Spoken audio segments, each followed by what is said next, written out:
Hey everybody, it's Derek from the DDude2611 channel.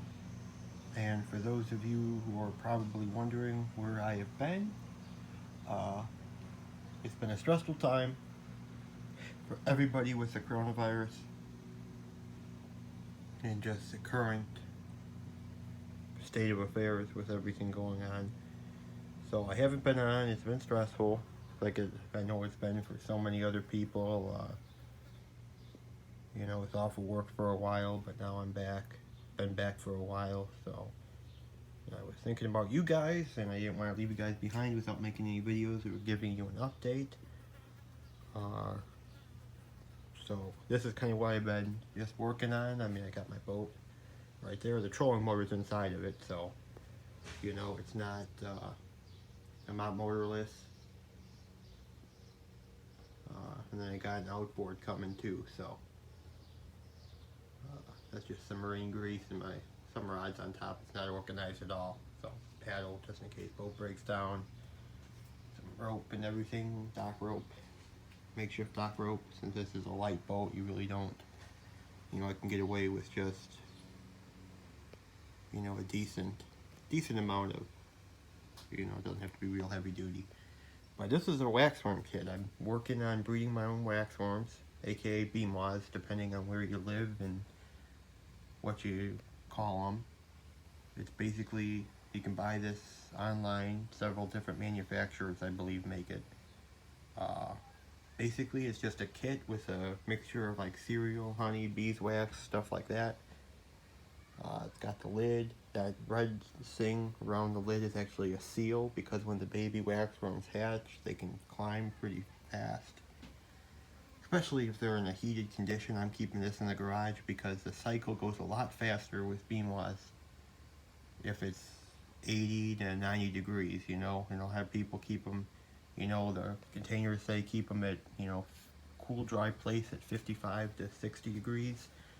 So for a lot of people, they might be shocked to find out that when you're breeding them, you want it to be so hot, but that actually makes the cycle, it promotes a better cycle, and it just encourages rapid growth and rapid maturation. There's air little wire stuff secured to the top.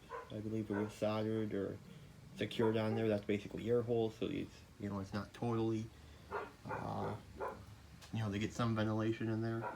That's a cardboard breeding block, which basically, for those of you who don't know, bee moths are the larvae of the greater wax moths, and there's also the lesser wax moths, but the greater wax moths is where most of the bait shops get theirs from, and they actually infest beehives and are very destructive pests to beehives. And that basically imitates the inside of a beehive. And you can see some of my worms moving around, and there's some cocoons at the bottom. Basically, it takes about 6 weeks. You just set this up, leave it outside. Have it in the garage because they do like darkness. So a warm, dark place is the best for raising them. I've had this for about 2 weeks now, maybe. So I'm 2 weeks into the six-week cycle. You can see at the bottom, some of them are already started to pupate, which is, for those who don't know, when they get their hard shell. You can see them, they're the brownish color. That's very different from the white color of the grubs or the bee moths. And you can actually see a lot of them actually when you put them in here, if you have that breeding material or cardboard or whatever, they actually will go and burrow into the cardboard. And there you see I got some bee moths moving around. There's a cocoon right there.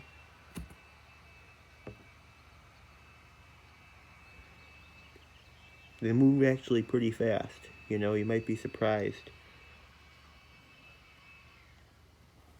Compared to what they move inside.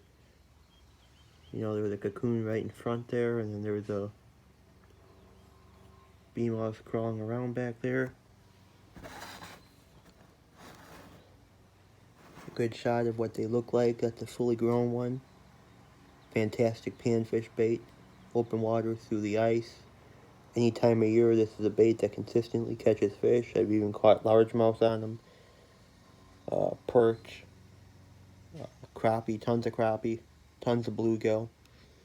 Occasionally some, bullheads, and some assorted sunfish. But this is one of the best baits year-round that you can get, especially for finicky fish. More cocoons, right there, or pupa is the proper terminology, I believe, for them. So basically, this is the kit. I mean, to get 250 BMAWs from the store, it cost me anywhere from $12 to $14 for 250, which is what I normally buy because I fish a lot and I go through a lot of them, especially with the bluegill. But normally these kits are anywhere from 25 to 30 bucks. I got this with tax, with shipping for under $28. It was like $27.50 or $27.44 or something like that. And it included 100 live BMAWs with it. If you bought it without the, from another company or whatever, without the BMAWs, you could add your own from the bait shop. But a lot of the ones you get from the bait shop are actually basically sterilized, so they can keep them for long periods of time without them pupating. And of course, you can see how that might be a problem if you're trying to create your own colony of them, because very few will ever pupate and make it to the moss stage, which is, well, actually the moths, when they actually use that breeder block, that cardboard block, and they actually lay their eggs in some of the holes in there.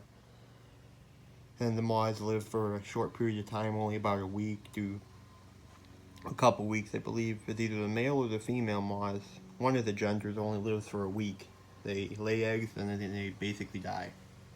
And you'll have moths laying all over the bottom of your container, which you can clean out, when you,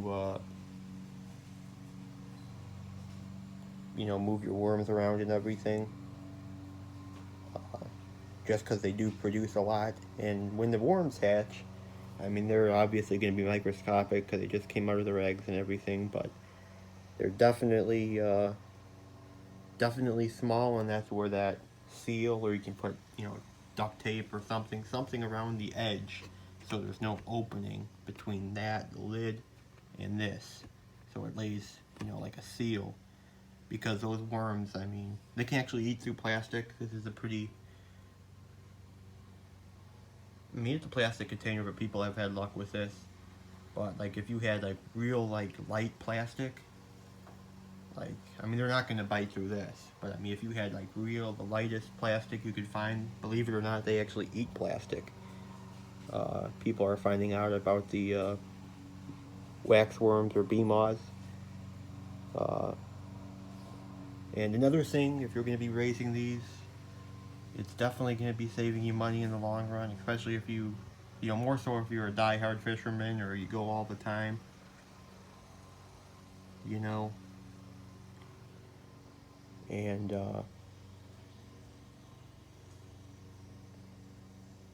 you want to make sure that, like I said, most of the moths die, but you want to be careful when you open the container that none of these moths get out into the wild, because if you have any beehives nearby, these moths will find those beehives, and they will, especially if the beehive, not so much stronger beehives, but if it's a weakened beehive or whatever the case may be, they're not good for beehives. They are not good for beehives, so make sure you kill all your moths. Like I said, they should die before you ever end up going in to harvest any worms anyways. As the worms grow, you'll probably need to put them in another container, because about 100 worms will produce probably about 1,000 of them for you. So, and you can imagine 1,000 worms in this container. Here's my hand compared to the container. So it's a decent container, but it's not not massive by any means, so you're going to have to divide them up after, you know, they hatch and they get big enough for you to pick up and put them in another similar container. Got to make sure it's sealed and some ventilation. But make sure no moths escape. They should all be dead by that point anyways, but if there's any alive, use extreme caution, because, I mean, our native pollinators, you know, the honeybees and other insects, you know, they pollinate and they're already having enough problems. So we really don't want to be adding anything, you know, to kill any more of them than what's, you know, pesticides and everything else has already been taking a huge toll on them. Not trying to make this a preachy video or anything, but I think it's worth noting and worth being careful over, because, I mean, without the bees, we eventually won't have any food. Or without any pollinators, we won't have any food. So, not trying to make this a depressing video. It's been depressing times in this country, and also around the world, so I don't want to increase any of that anxiety or anything from this video, but it's something to be noted about, and just to be careful about. And it's been crazy with the virus and everything. I mean, like I said, I was off work for a month and a half, 2 months at least. Been back there for, I believe, over a month now, you know, hit the ground running, you know, busy day back the first day, so that got me right back into the working attitude and mindset and everything, which I was very kind of pleased about, because, you know, I didn't have any time to be like, oh, how do I do this or do that, or if I forgot, you know, it was right back hitting the ground running. We were packed, very few people working, so that actually was a blessing in disguise to get back into the, you know, the working environment really quickly, and that definitely does it, you know. So again, sorry it's been such a long interim since my last video, which was coho fishing, small boat coho fishing from the Great Lakes tributary, highlighting and showing that a twister tail grub, you know, a 3-inch or a 4-inch, preferably for me the 3-inch, seems to work really well for those fish. Just fished on like a 1/4 ounce jig head can not only is deadly, as many people know, for bass and walleye, but if you don't live in an area where there's salmon, you know, especially the coho salmon, which is what we were pursuing in that video, or also brown trout or steelhead, I mean kings, that jig head and twister tail, not many people know it, but that can take every one of those species, plus the bass, you know, walleye, smallmouth, you know, I mean, anything that swims. You know, a buddy of mine on, you know, guides in Lake Michigan told me anything that swims in Lake Michigan in the early spring will hit a jig head and a twister tail, you know, especially if you tip it with a little bit of squid for flavor, and he was definitely right, and that's a good early spring tactic. So hope to have more on the water footage sooner rather than later, but I just wanted to show you guys that I'm still alive, you know, and that is not a joke. You know, a lot of people have lost their lives due to this coronavirus outbreak, and, you know, it's important that you try and be thankful for what you have, and don't take anything, you know, for granted, because nothing's ever guaranteed in life. So, again, not to sound depressing, but just to be realistic, I just want everybody to be safe out there. Don't take any stupid chances. You know what the chances are. I mean, I'm not going to get political or anything, but just take care of yourselves, guys. Haven't forgotten about any of my subscribers or anything, but, you know, hope to make videos on a more regular basis as time allows, and definitely going to update this at some point, hopefully, or at least reply to some comments or something on how it worked if I get comments. You know, I'm just assuming you guys care about this, probably not, but just wanted to post a video. You know, I haven't forgotten about any of you guys out there on YouTube, so it's been better for me lately. So I went through a couple tough times, so, you know, I'm sure, you know, everybody in the world has been going through it lately. So, but I'm hoping you guys are doing well and are healthy as you can be, and stay safe out there. This is Derek from DDude2611 on YouTube. Long-awaited video. Catch you later. Stay safe and treat one another with respect. We're all human. We're all in a human family. Remember, 99.9% of all of us are the same. You know, there's only that 1% or 0.1% that's different between all of us human beings. So focus on our similarities and not our differences, and love one another. Treat each other right. Stay safe. Be careful. Love you guys. DDude2611 signing off.